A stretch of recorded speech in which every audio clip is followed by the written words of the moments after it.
Hey, what is up, everybody? It's Dr. Vibe, your host of the Good Men Project show at thegoodmenproject.com, one of the most viewed sites in the world for men.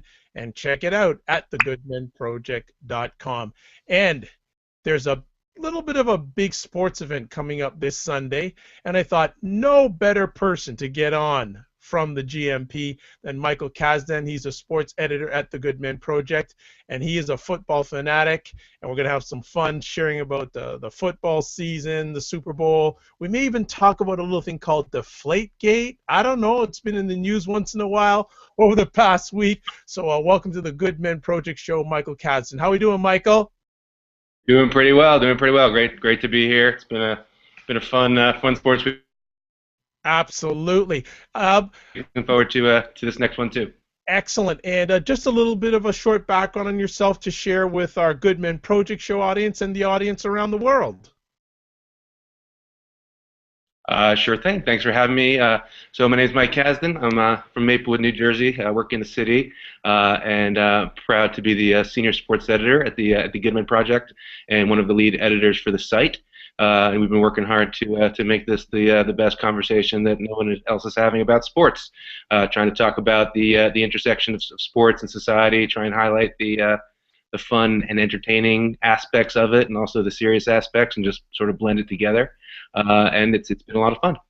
Excellent. And just a little plug for the GMP sports team. If you want to communicate with them on Twitter, it's GMP Sports, hashtag GMP Sports. So follow the conversation. And they got so many guys contributing to that. Like it's like you got your own GMP Sports army. So congratulations to all the individuals that are contributing. That's good stuff. Thank you. Yeah, we've got a growing international team. We've got folks from Hawaii to Pennsylvania to Singapore and Australia to myself to where else? Kentucky. We've got men, women, writing about all sorts of stuff. It's been really fun, and it's been growing a lot in the past months. And get some great contributions all around. So thank you. Yeah, it's a great team. A lot of fun. Excellent. So, before we lead up to talking about the big game, what have your thoughts been about the playoffs this year in the NFL? I mean, as a football fan, the playoffs themselves have been pretty entertaining to watch. I think it's been fun on the field. Patriots, Ravens, and there's some great games. That Green Bay Seattle game was epic, unbelievable game. So the on the field stuff has been fun. Off the field, and it's been a rough year for the NFL, and I think Yeah, for fans of the NFL. But it's I'm still able to sort of compartmentalize and enjoy the on the field product. I can't kind of help it. So it's been fun. what like especially off the field with all the referee calls, with Deflategate, and you're laughing and smiling. What is that telling you about what's going on off the field with the NFL? Yeah, well, I mean, frankly, Deflategate is kind of the least of their concerns. I think, we've spent a lot of time. I mean, look, this season you had Adrian Peterson issue, you had the Ray Rice with the domestic violence. Earlier, you had that whole, Miami Dolphins with bullying, last time, and I think Goodell's come under a lot of pressure for, making poor decisions and kind of being a mouthpiece for the owners. But at the same time, they're making more money, than ever. So, Deflategate is just kind of the latest kind of, it's a cheating scandal. I don't know that it says anything core about the NFL itself. I don't think it reflects well on Belichick and the Patriots. If the investigation does in fact come out and confirm, that they did what they're said to have done. I don't think the NFL is doing itself any favors by dragging their feet in this investigation. And there are a lot of people saying that, if the NFL did such a terrible job with pretty much every other investigation they've ever run, then who can really trust what's happening? So it's an interesting. Everyone likes talking about balls and making all those jokes and Ball Ghazi and Deflategate, and now Belichick had that entertaining press conference, and now you can make My Cousin Vinny references. So it's been a lot of fun, but I mean, to bring it back, Daily News had this had amazing headlines. It's been a dream for headline writers. It's like Jon Stewart, when Bill O'Reilly watches and he sees him say something incredibly stupid and fun to play with. It's just a media dream to have all this fun. But I was talking last week. I had the occasion to talk to Jeff Saturday, who he was Peyton Manning's center for a long time. He's now on ESPN doing NFL, Yep. and we were talking about this topic. And in the end, it's true that it's fun to make fun of, and it's fun to make all the references. But in the end, it's about cheating. It's about pushing how far you can push the lines when there's so much at stake, and cheating reflects poorly on the integrity of the game. So on the one hand, it's sort of fun and entertaining, and you have that aspect, but at its heart, it's very troubling, I think. And I think because Belichick's been caught before, because the Patriots have been caught before. People are not really giving that man the benefit of the doubt. He's not unless you're a Patriots fan, not an extremely likable person in terms of the way he carries himself in the media, and the fact that he's done this kind of thing before and gotten a slap on the wrist and continued to win games and go to Super Bowls. I think rightly people are upset about Is it that the Patriots get caught and no one else doesn't? it. Good question. I mean, I don't think so. I mean, you had that whole thing with the Saints and the bounty hunting. I mean, look, um, I'm sure there are a lot. I think through the history of sports, and this is actually something I'm trying to get someone to write about. I think it's a really interesting topic. If you just think about all sports, and especially at the highest levels, college football here, there's so much at stake. Pros, so much at stake. Baseball, basketball.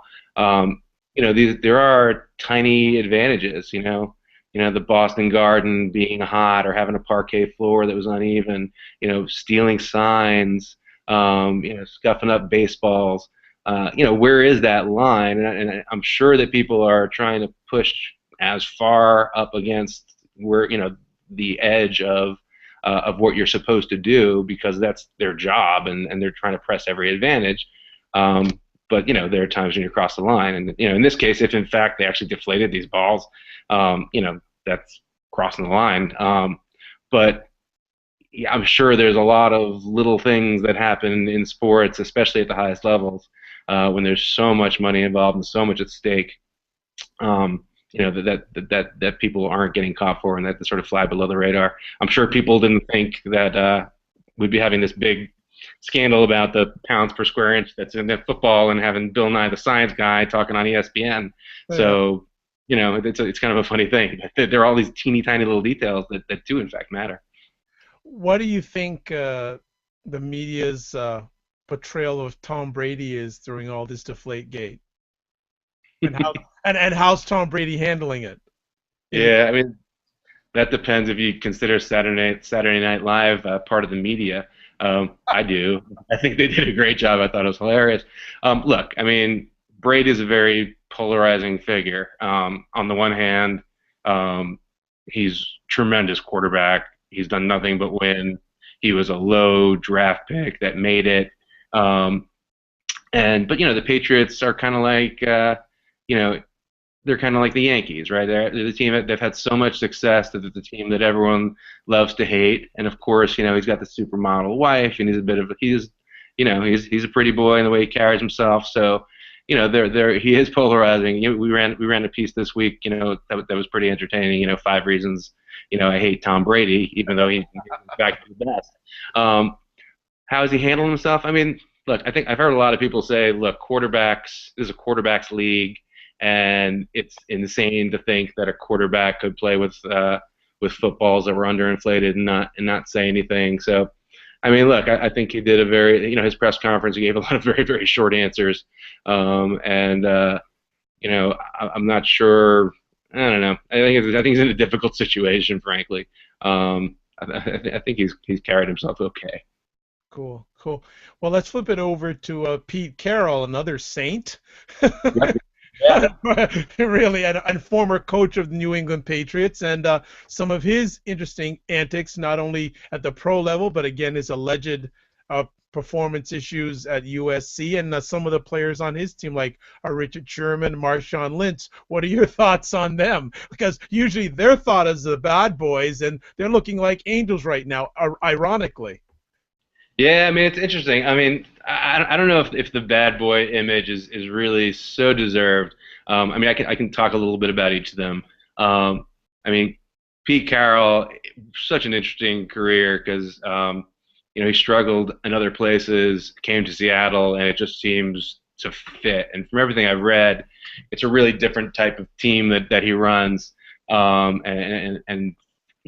ran a piece earlier last week by Alyssa Royce on why she wants a Pete Carroll jersey. It got picked up by Huffington Post. It's a great piece that really gives insight from someone from Seattle uh, into how he runs that team, and it's pretty impressive. I think everyone's bought in to that system. The defense is tremendous. They really never give up. He's got a great kind of Derek Jeter type winner, coach on the field type guy, and Russell Wilson. And look, I think Sherman. I think is great. He's very very intelligent. All that stuff last year with the Crabtree and the comments. I mean, if you look at that man is intelligent. He knows what he's doing. He knows what he's saying. And I many times agree with him. I think, and he's, to me, the best cornerback in football, and that secondary is the best secondary in football. So, yeah, a little bit of a bad boy image, but I think if you look beneath the surface, they're actually pretty, good, interesting, smart guys. Marshawn Lynch, interesting character. I'm not sure, not sure where I end up on him. On the one hand, he doesn't like to speak. I understand he doesn't like to talk to the media. He gives these one-word press conferences. The Onion ran a hilarious piece on Marshawn Lynch today, where they mocked it up like he gave this really long 45-minute speech, making eye contact with every single person in the room and talking about privacy issues, which is very funny because he does the one-word answers and he gets fined for not showing up and wanting to wear the gold shoes. And in some ways, this is like an NFL no fun league kind of thing. Like, why can't he wear gold shoes, and why can't we celebrate in the end zone?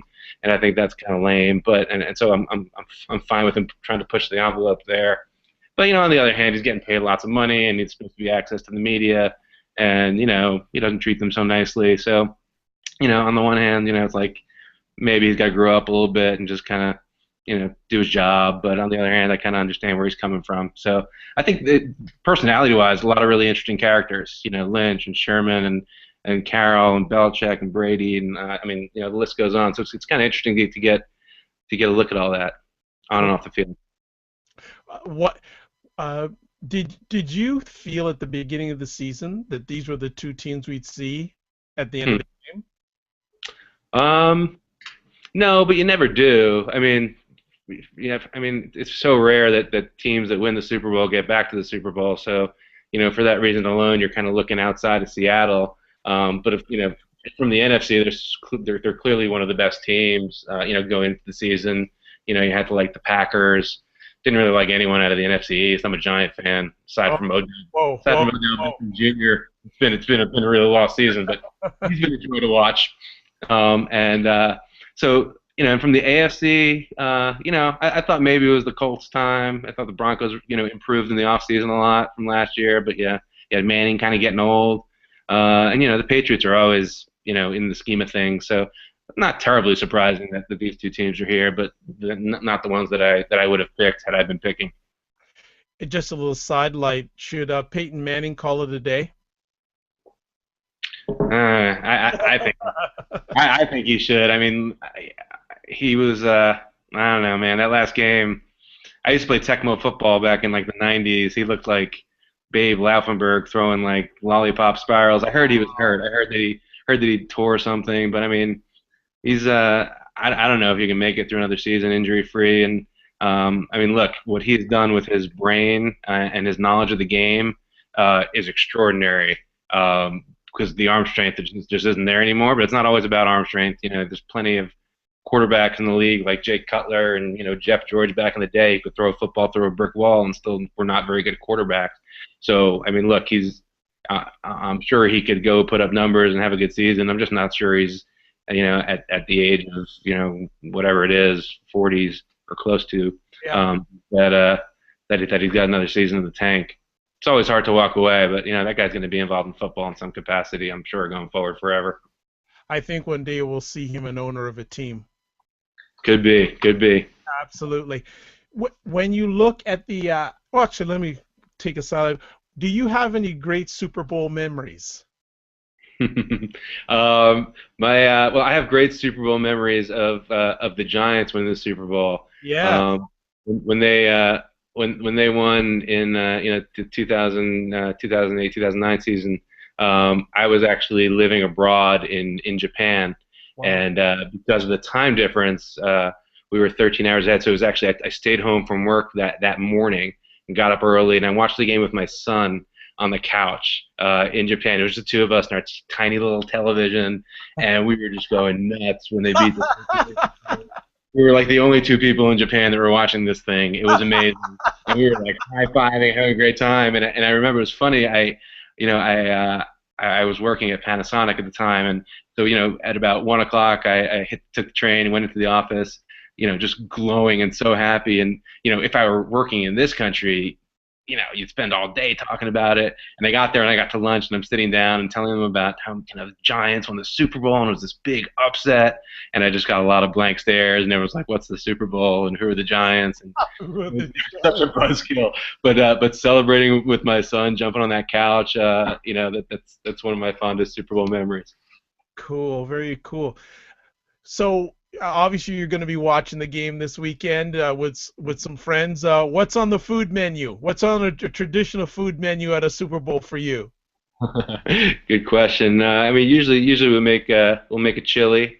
That's a pretty traditional, just slow cook sort of crock pot chili. Do that all day, and then just a bunch of rolling appetizers all day. Plenty of drinks, and yeah, I mean whatever people bring, we just try and potluck it. But yeah, we usually watch it at home, and we'll do the chili and just build around that.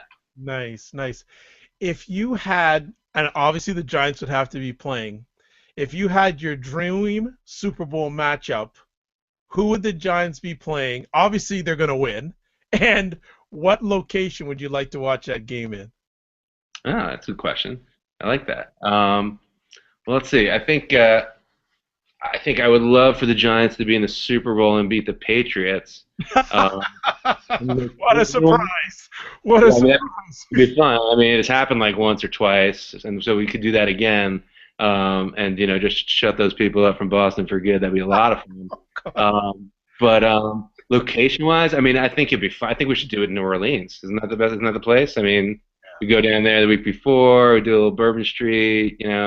I think we'd have some players get in trouble before, so we have some good off the field stuff. And I think New Orleans has got to be the spot. Cool, cool. Let's get down to the game. Let's break it down. What are you seeing the key points or key areas of the game that's coming up on Sunday? Yeah. So let's see. So on the on the Patriots side, I think it's going to be the ability to run the ball. They got here, they just ran wild over the Colts. LeGarrette Blunt. I mean, they've plug and played running backs forever, and now you have recycled LeGarrette Blunt 2.0. He had like 3 touchdowns and 100 and some odd more yards that last game. So I mean, I don't see that happening. But if they can establish the run and then let Brady just do his thing, that's going to be huge for them. On the other side, I think it's the Patriots getting pressure on Russell Wilson and him. Whether he plays sort of a a game where he controls tempo and whether they can force him into some mistakes. Okay. If Brady wins this game, is he the greatest of all time? Whew, it's a good question. I think you'd have a very, very good argument that he is. I mean, look, I think he's got a decent argument that he is already. Right. Frankly, so yeah, I mean, I would begrudgingly say yes. Okay. If he All about winning championships, right? I mean, true, true. I'm not talking about Dan Marino. Yeah, exactly. So if he doesn't win, do you see him like I was reading a report today saying that I think it's in New magazine saying that he's looking that he can play until he's 43. He's around Huh. 37, 38 now. I, Wow. yeah, could you see Tom Brady playing at 40 years old in the NFL? Well, first of all, if he doesn't win and if they lose, I think they'll have lost as many Super Bowls as the Bills. So then we can file that away. We can use that, It's one of opportune one of the, times, and you know what? right? That's one Right. of the Instead of the most dominating time, you'd be like, oh no, no, they're just like the Bills. They're like the Jim Kelly Bills and Thurman yeah, Thomas. But dude, I mean, look, if he's what is he, 37 now? yeah. 3 and 4 years in football terms is like that's like looking 30 years into the future and talking about the stock market. So much could happen. I mean, look, quarterbacks when you protect them and keep a clean pocket, like like Manning's shown, intelligent quarterbacks, they can last. There are plenty of quarterbacks in the league now that are up there. Can he keep going at this level? And what happens if he gets hurt? Hard to say, but I mean, I don't see him as being done. Yeah. Well, He had a great year. He can still chuck it. is there any possibility you would see New England letting him go? Because you know that that organization, where if they don't think you can keep up the par, they'll let you go. Like earlier on in the year, they let Logan Menkins go, who was Yeah, like, that's a so, problem. and when that happened, a lot of insiders said, "Whoa, like Patriots can't come back. They're there again." I'd be quite the call if they ever had to let go Tom Terrific. Yeah, that would be huge. But I mean, the Logan Mankins thing was a surprise. I mean, I don't think that really worked out for them. They traded him for this tight end that they don't seem to have used very much. Right. And I think their offensive line did suffer, but they have made, forward-looking, intelligent moves, and it is a league where you have to do that and make really, really hard decisions. That's about the toughest one I can think, though, where you have a guy who's Tom Brady. I think that'd be very difficult, but they are, they did draft a quarterback relatively high rounds in the past year or two. I forget his name. Is it Garoppolo? I don't remember. You mean Who's Garoppolo or Yeah, Garoppolo's decent, looks decent in the limited, look he had so far. So, there'll be a decision point coming up, shortly. I don't know if it's now. Doesn't seem to be now.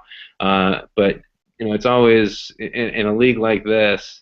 Better make those decisions faster than let the quarterback at the top kind of linger if you really can't do it anymore. I don't think we're there yet with Brady though.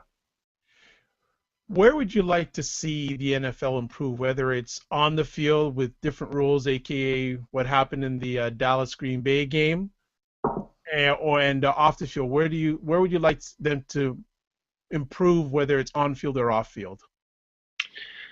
Yeah, so I mean, look, on field, I don't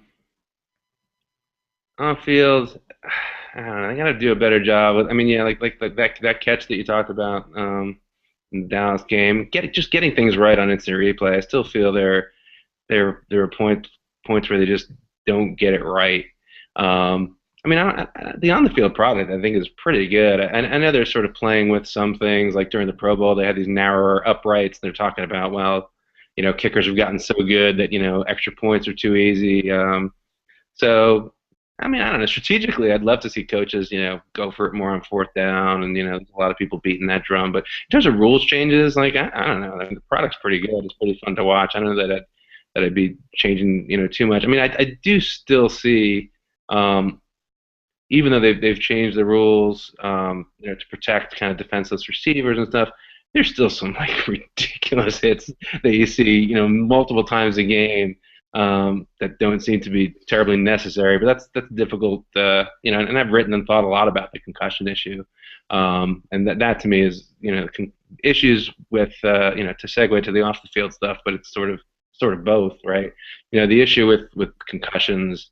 I mean, they did a terrible job. I mean, they just didn't admit when they had a problem, and now the numbers and the numbers of players that have dementia and problems later in life is startling and sad, and that's difficult, right? It's like being a tobacco company, and it's their product, right? It threatens their existence when they say this game is just too unsafe to play. I mean, I can see a future where there are actually less pads and smaller helmets, so players aren't using them as weapons. Where the guy leading with the helmet doesn't feel a thing with the way that helmets and uniforms are today. I can see that changing, but the concussions thing is going to have a big impact on this league, going forward, and who plays it and what happens in youth football. I can see that really having an impact. I mean, in the end, I'd love to see. It's hard, right? Because we talk about all the problems and what a bad year the NFL had, and I'm sure if you check the numbers, they've made money in record amounts. So there's not really a huge incentive to change. We can write articles and criticize them and yell at Roger Goodell, but he's making money hand over fist. And it's hard to connect pain at the pocketbook to um, when we're all watching football and enjoying it. But to me, I mean, I'd love to see the game change in ways that protect the players more and make this a game that has a better long-term future. Um, Yeah, you bring up some interesting conversation pieces, two of them, because earlier on, like in the last year or so, we had heard so much about the concussion issue, and it seems to have drifted away. You don't hear about it as much. Obviously, the games coming up and all that. Uh, do you feel the NFL is taking it seriously enough? Sometimes I think yes, and sometimes I think no. I mean, I, I sometimes I read things so for taking concussions. Um, so they have programs they've put in place. Um, I think they really need they need. If you look at hockey, for example, hockey put in a medical protocol where doctors making decisions on players returning to the field were totally independent and separate from the team. NFL didn't do that, and that's why they're kind of in a mess. Um, but then I read things like I read an article by a woman who she's one of Jim Irsay's daughters, and she's got a really she's like an assistant vice president of the Colts, and she made some comments about concussions and players that just turned my stomach. She was like, well, they're players and they're assuming the risk, and it's a dangerous game, and what do you want me to do about it? And I think that's a really short-sighted attitude because I would like to believe that eventually, if they don't act, first of all, the players are in a situation where they should have some strong leadership and collectively bargain and force change. But I mean, parents aren't going to let their kids play football. Yep. It's happening, and those numbers are slowly changing. Yep. So you want to be intelligent and have a viable product. You have to think long term, and there are steps you could take. And so having an attitude like, well, that's not really my problem. It's a dangerous game. You know, I can see the game evolving. There are beautiful parts of the game. Sure. Think about like, and I did an article. What was it called? We did an article where it was based on an ESPN segment, and it was players talking about kind of what they did to get themselves psyched up to play the game, and current players and historical players. It was called the Killer Instinct, and we took pictures of like the heaviest hits you could see, and Right. we put them next to the quotes. And I mean, I thought it was a very powerful piece. But to listen to these players talk about where they go to be able to just level people, it's a little scary, right? I mean, and actually, I mean, it's part of why we watch this game, right? It's like gladiators. That is Part of attractive. I guess. manhood, right? Traditional manhood, right? Traditionally, yeah. But I mean, but there are parts of this game. But I'm saying, it's hard ethically to look at these players and you read about Jim McMahon, the quarterback for the Bears who had all these concussions. And I remember reading the article in Sports Illustrated, which was one of the first pieces I read on concussions, was years ago. And they interviewed his wife or his girlfriend, and she would say, they'd be going out to dinner, and he'd get up, be brushing his teeth, and not remember where he was going. And she'd have to say, no, you're going out to dinner. And so if that's what it's doing to people, and if that's what it's doing to people, then we have to look at making changes. And there are parts of the game that are beautiful. Like think about Barry Sanders on a jump cut, like the Yeah. choreography, that stuff, that athleticism, like that's what Yeah. I love to watch. I don't really need, and I admit, right, viscerally, when I see someone just pops one, you're just like, whoa. But I think I'd be fine. I would watch this game without that type of hitting, that type of unnecessary, helmet to helmet, destructive stuff. I would, and I think that's where we need to go. And I think that the players have to demand it because, 10 years ago we could say, well, the players didn't really know. Okay, now that we have this lawsuit, now that all the stats are coming out, all right, the players know. So they're in a position where they have to do something about it too, and use their bargaining power to do something about it. And if they don't, well, then they are choosing, they are sort of accepting the risk. So I think, and I'd like to see, I hope, the players and the owners and everyone kind of take steps to get into a better place and think creatively. And one creative idea of I'm sure many, and there are far smarter people than me thinking about this, but one sort of counterintuitive idea is to change the helmets and change the pads and make it so it hurts when you hit someone, and people do it less. Yeah, it's true, and maybe it's unfortunate that maybe something severe is going to have to happen in order to make a major move, because we always hear continuous reports of ex-players who, I can't remember, it was a Dave Durison, Yeah, Dave Peterson. yeah, committed suicide, and of the effects of football, and we know more than enough ex-football players who are not living a great life. We never see them in the media, but we hear about them, and Yeah, I think you're seeing more and more of those stories, right? It's not just, I mean, the numbers are high. Now we have numbers and we also have stories like, Dewersons and, Junior Seau. And I mean, there are many, many of them. The linebacker for the Kansas City Chiefs, I forget his name. oh, I know you're talking Thomas, Derek Thomas. No, not Derek Thomas. It was later in time, but had mental health problems, killed his girlfriend, and killed himself in the parking lot at the stadium. Right. I mean, there's a lot of those stories, and so in terms of severe things happening, like severe things are happening because you're connecting those things to perhaps concussions, and there are situations where we're in high school this year, which we reported on, where you get a hit and someone dies. Like it's happened a number of times on the field, and sure, there are people saying, well, that's anecdotal, and if you look at the percentages, it's really, really, really small. But I mean, there are event, when people are dying because of a helmet-to-helmet collision in a high school football game, and I know people that are really taking a hard look at youth sports. That's a big deal. And one of the most fun pieces I did this year, I talked to the lawyer, Jason Lukasiewicz, who brought the lawsuit against the NFL for concussions, and I'm a lawyer. He went to law school around the same time I did, and kind of was this small guy who stepped up and actually sued the NFL, and he talked about that experience and how this whole issue of concussions and brain injury is really rising to the fore. But it took a long time, and it was a pretty scary opponent to go up against to get here. Wow. Well, as we wind it down, I guess let's bring it back on the field. Yeah. Who you picking? Yeah. So a little background first.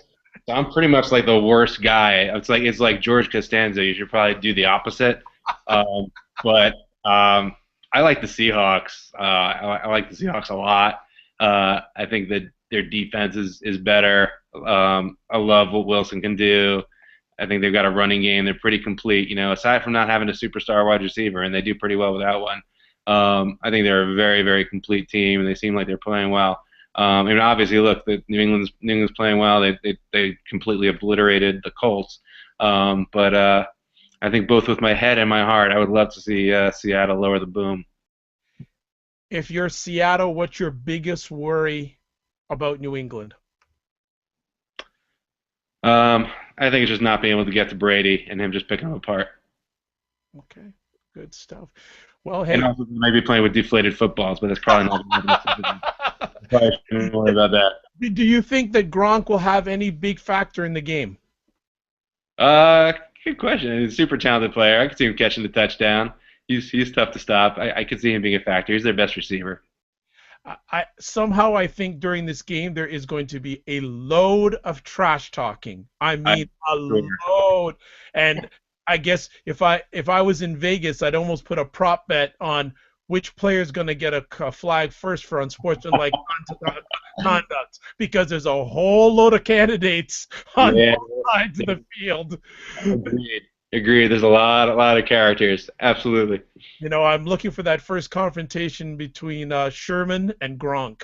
Oh yeah, Gronk's a big boy, and Sherman can back it up. So it should be fun.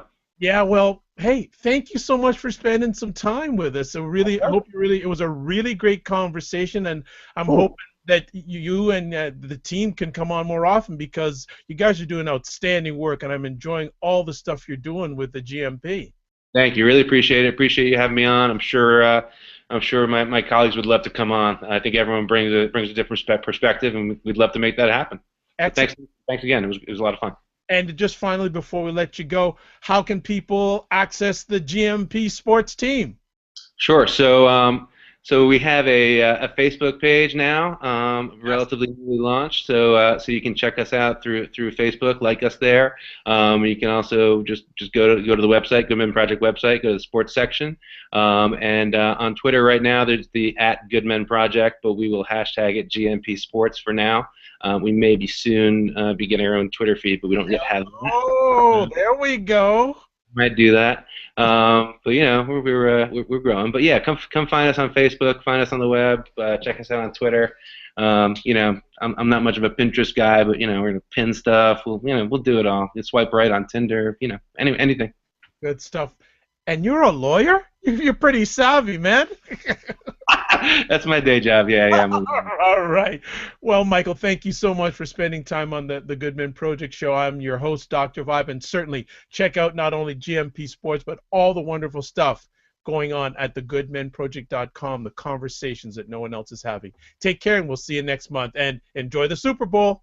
You too. Thanks so much.